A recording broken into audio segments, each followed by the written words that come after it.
নাটোরে অগ্নিকাণ্ডে দরিদ্র ৫ পরিবারের স্বপ্ন পুড়ে ছাই হয়ে গেছে।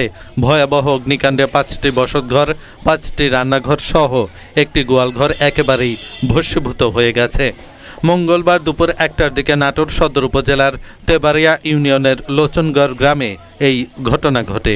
একটার দিকে আমি তো শহরে আসে দেখি, আমি আসে তো দান ভাড়া গেছে, আমি হুজুর সব নিয়ে মানুষজন লিয়েছি তো মনে করো ভাঙচুর করছে সব তুলে, মানে টিনটিন আমার কিচ্ছু নেই ভাই, আমি চোরে চুরি করলে পাওয়া যাবে ভাই, আমার কিছুই পাওয়া যাবে না ভাই, আমার সবকে বাগানে বাস্তব লাগাছে স্বামীর সাথে ফোনে কথা বলতে, আরে তোরা কাজ করে গোটা ঘর বাড়ি ঘরে হাইসাল ঘর ফিরে যা গরু ঘরে ধরেছে, গরু ঘরে ধরে আমি কবল সাওয়াল শোয়াতে আছি, এখন চিল্লাচারি করেছে, আমরা মনে করছি বোধহয় একটু মারামারি হয়েছে, তাই তো চিল্লাচারি করি।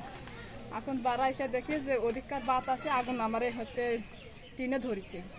অগ্নিকাণ্ডে কৃষক আসের উদ্দিন, অটোরিকশা চালক আফজাল হোসেন, রিকশা চালক গোলাম রসুল, ভ্যান চালক আনোয়ার হোসেন ও মোহাম্মদ রাজুর বসতবাড়ি পুড়ে ছাই হয়ে গেছে।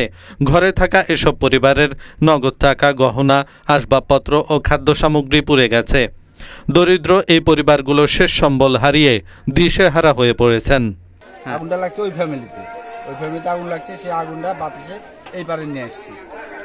এই ফ্যামিলির 3টা পরিবার, এরা একবারে নিঃস্ব, এদের কিছু নাই, যে কর্ম করে কি যে খাবি তারও কোনো ব্যবস্থা নেই। এবং এদের একটা পরার মতো যে একটা কাপড়, ওই পরনে যেটা আছে সেটা ছাড়া যে একটা কাপড় বাইর করবে তারও কোনো পরিস্থিতি নেই। নাটোর ফায়ার সার্ভিস সূত্রে জানা গেছে, রান্নাঘরের চুলা থেকে আগুনের সূত্রপাত হয়েছে।